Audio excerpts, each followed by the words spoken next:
La finalité de l'existence humaine et le sens du bonheur consiste à fournir le maximum de ce que l'on peut donner.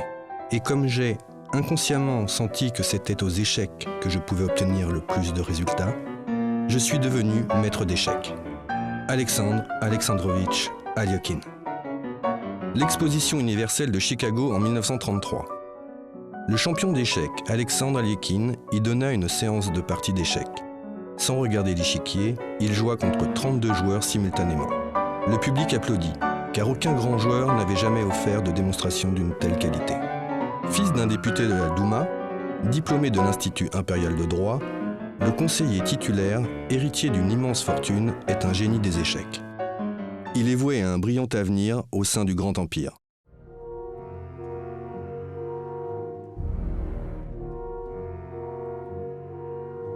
La Révolution lui prend tout. Son père, sa mère, son héritage de Voroniev, ses titres et ses grades. Et enfin, l'Empire lui-même. Seul lui restera un merveilleux don, ce don qui donnera un sens à sa vie.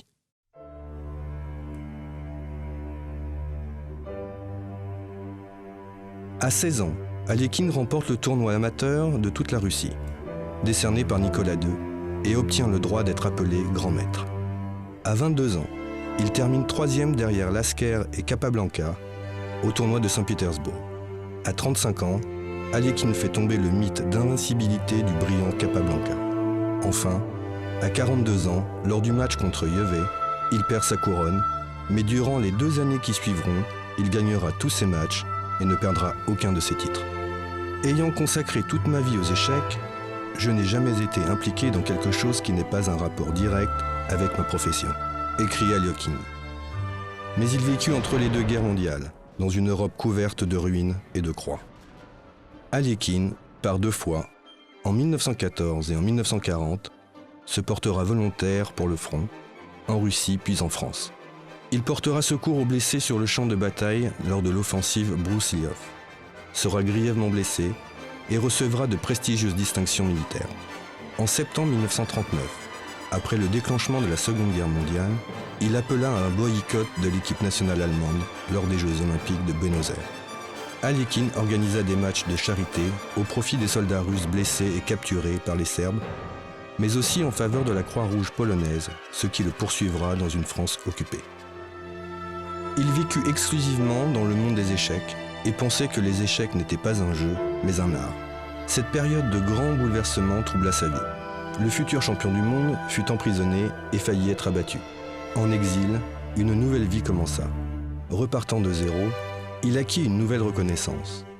Non seulement en France, mais aussi dans le monde entier. Il fut un grand champion de l'URSS et un immigrant. Aliokin entra dans l'histoire comme le premier champion russe qui avait une capacité à combattre et à vaincre sans commune mesure. Au cimetière Montparnasse à Paris se dresse un monument en marbre blanc avec une inscription laconique. Génie des échecs de Russie et de France, champion du monde des échecs de 1927 à 1935 et de 1937 à sa mort. En 1927, après la victoire sur l'invaincu Capablanca, des journaux parisiens écrivirent « La France est fière de savoir que le nouveau champion du monde est un Français et se souvient de quelle nationalité il est, russe. »